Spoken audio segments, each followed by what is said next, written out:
The mid to late 2000s were a great time to be a Halo fan. I mean, we had Halo 2 and 3 changing the gaming landscape, the fandom was at its absolute peak, and on top of that, another form of media was being created in the form of Machinima. Machinima is a term used to describe using a game engine to create a cinematic experience. The art has been around since the 90s, with 1996's Diary of a Camper being considered the first Machinima film ever made. That was made using Quake, and the medium has expanded to other games like Halo, Sims, Half-Life, and so on. There have been some great films made through using video games, and there are some others that have been but nonetheless, I have a lot of respect for the people who produce these films, as I can only imagine the time and effort that went into them. Back to Halo though, along with the games that they're based on, Halo Machinima also went through its own golden age, which is considered from 2006 to 2011. I got into Machinima around 2012, so I didn't get to see a lot of these videos in their heyday, but I do remember my first Machinima experience, and that was watching Master Chief Sucks at Halo. Throughout the years, I've gone back and I've looked at some of these videos and I had a good time watching them. So for this video guys, we're going to look back on some of the Machinima series that came out during this time, and hey, maybe it may bring back some memories, or maybe I could put people onto something new. So let's get started.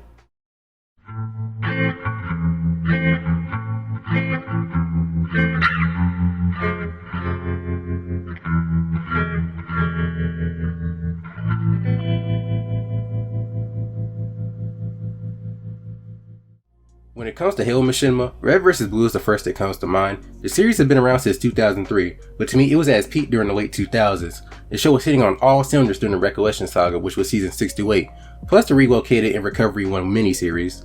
It focuses on the lives and adventures of the Reds and Blues who live in the Box Canyon known as Blood Gulch. It went from adventures in the Box Canyon to shutting down scientific and military projects, to saving whole planets, to deal with mythological beings. Dreams have ended, and so the nightmare begins. So we wait. Yeah, the show went off the rails in the later seasons, but that's what Red vs. Blue was known for since the beginning. Its originality, is willing to try new things, and that's why the series is probably the best Machinima series of all time. It went from having the screen cut off and a reticle in dead center to this.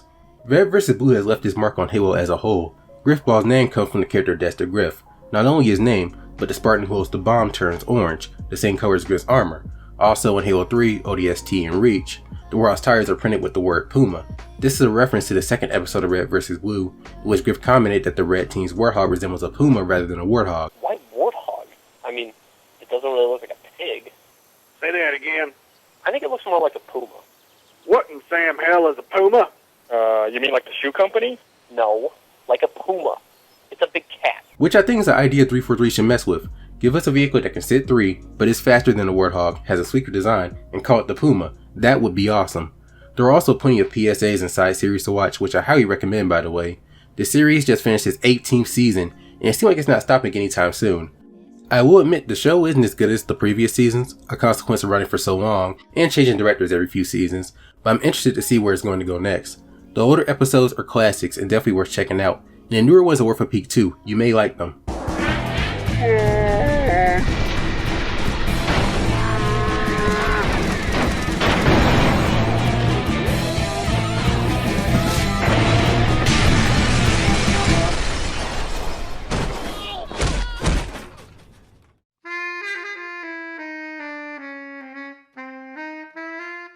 It's time for something a bit more obscure. Spriggs was created by Running Gun Studio. It at times can be described as Tom and Jerry meets Halo, but the main plot is about a group known as the 5th Intergalactic Infantry, who are abandoned by the Proclaimed Army and are left on the planet Zambi 7. The galaxy is at peace after the Intergalactic Civil War. The humans have signed a peace treaty with the Covenant elites. The series is based on 3 war veterans who were removed from their original posts to form the 5th Intergalactic Semi-Mechanized Infantry Battalion. This is bullshit. It's just a plot to keep a certain few away from the army from causing any more trouble than they already have. This is highly unethical, but the characters have done things that could jeopardize the Human Elite Treaty. For example, one character, Triple M, got humanity in hot water for putting the Shipmaster in a tutu. How he even got close enough to Shipmaster to do that, and why on God's green earth would he do that is unknown, but he did it. The Tom and Jerry part are between 2 characters, Willie and Spriggs. Willie spends most of his time chasing Spriggs around, who is usually seen on the Mongoose. He'll try to kill him with ideas that Sarge will be proud of. This usually causes issues for the others. They are where the real comedy comes in. I'll kill you! God damn it, Willie!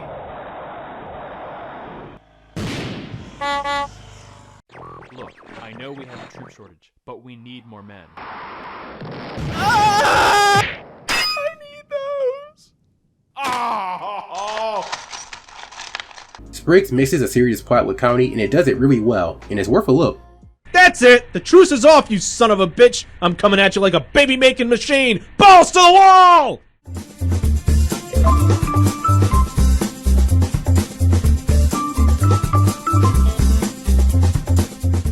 Matchmaking is a series that I've heard about, but never really got time to sit down and watch. Until this video, that is. Matchmaking was created by Darkspire Films, and it basically consists of various skits. The skits center around 3 players, John, Vincent, and Travis. And most of the episodes are under 3 minutes with just 2 videos over 10 minutes, so that makes it an easy watch. Most of the skits are relatable to the Halo 3 experience at the time, like trying to get past the Guardian turrets, only to be gunned down, or you and your teammate lagging like shit because your internet connection sucks. Oi! Where do you think you're going? Nowhere, I was just... You weren't trying to go out there, were you? No, I swear, I was just walking. Yeah, well, why don't you just walk your ass out there and see how far you get? Hey, damn straight, you better run. Looking at Matchmaking reminded me of my experience playing Halo 3 during its heyday, and I'm sure this one will leave a nostalgic feeling on you, especially if you watched it when it first aired. Hey, what's going on over here? Well, he got a no scope. Really? He didn't scope his gun. No scope was involved. He got a no scope, and now he's killed someone. He's dead. He shot him in the head. He got a no scope. What a wondrous feat. Digimon was created by Digitom, and it's one of the later machinimas that came out during the Golden Age. And this one is like Sprays in that it's centered around a group of Spartans living on a remote planet because they either did something or got trapped there. The group in question is stationed on Force to test out technology in the works called Respawn, which allows them to generate clones of themselves shortly after they die, so as a result, death really has no meaning to them. The plot centers around the group surviving attacks from a rampant spark. Apparently the spark attacks anyone it perceives as a threat, almost in a troll-like demeanor. It stalks them like a lion playing with its food, and it will kill them over and over and over again. What? It's just a wall, I don't get it. Oh shit, here we go. Avenge my death, Nelson! This show is great, and the only knock that I have against it is that it's too short. It's only 6 episodes, and it seems like there was supposed to be a season 2, but it never happened. Even so, Digimon is great if you want something quick to watch. Come on, Dad. Like, that's a terrible thing. No kid wants to walk in and see someone doing that to their mother. That's holy shit. Hey, isn't that the same, Fire the fucking gun, you idiot! Fire! No, get out! Jesus Christ! Shoot you fucking inbred egg! Fire!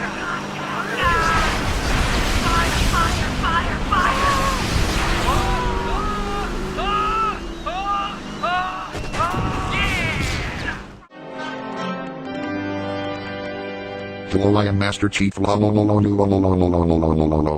It's funny how one video can grow into something much larger. That's exactly what we got with RB and the Chief. It wouldn't be a stretch to say this show was one of the frontrunners of the golden age of machinima. This show is unique compared to other series out there in the fact that it incorporates live action alongside its machinima aspects. It all started with a video called Master Chief Sucks at Halo, where it shows a Master Chief action figure playing the Halo 3 beta and being trash at it. This video received a positive response from viewers, which led to its creator John Graham, known back then as Digital Fear, to create 2 more episodes, when eventually Machinima contacted him and offered him a contract to create more videos for the network, and thus RB and the Chief was born. John decided to make a change to Arbiter's character, as his character was as dumb as the Chief's and Master Chief Sucks at Halo. He made him a foil to the Chief so that way they play off each other. The earlier seasons were more comedy and sitcom based, but after season 4, the series went in a more story driven direction, and while the comedy was still there, it gradually became darker as the series went on. A section of fans didn't care for this direction and preferred the style in the older seasons, but I believe that going this route helped the series stay around longer as it gave the show a clear direction, and it led to some of the best moments in the show as well. My favorite seasons are season 3 and 4 per se, but I like the later seasons too, especially season 6. The Endgame movie was good too, and Scott was a whole trip, literally. The guy was falling all over himself trying to make a Coke sandwich. Fuck! Shit! Not a total douche. RB and the Chief's calling card is a satire of not only Halo, but also of gaming culture. For example, in the pilot episode, Arbiter is giving his opinion on whether Halo 3's heroic map pack was really worth $10. That was a real discussion back in the day. Do you think the maps were worth $10? Yeah, who doesn't have $10? I wipe my ass with $10. That's not what I asked. I asked if you thought that the Mets were worth it. There is also Judge Butterballs, who is a parody of those professional game reviewers. I know what you might be thinking. Oh great, this guy probably thinks he's a pro at Halo, but he really isn't, if he's even a gamer at all. Well, guess what? I've played through the entire campaign of Halo 3 Combat Evolved. I've almost finished Halo number 1, and I've also played the Super Mario Brother and Ocarina of Time. Remember Ocarina? How about that water temple, huh? What a level that was! Someone shoot this douche. What amazes me is that to this day, while most Machinima teams have long called it quits, John is still around and Season 8 is out right now, and he has brought back Bites, the show's side series. If you've never seen this show, go and see it. It's great, at least to hear Chief because he is something else.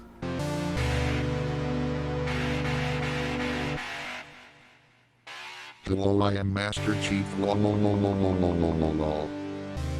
Unlike most of you pathetic bitches, I got a matched out friends list. A handful of them are my pubes. These are Todd, Kyle, and Tucker. Gone are the days we refer to each other by our real names. Digimon, fuckers. Get with it or get the fuck out already. I hate you fucking old people. My noobs and I have a particular taste for camping and spam. And especially honor ambiguities. They set us up good and proper for a bit of the old outro nose.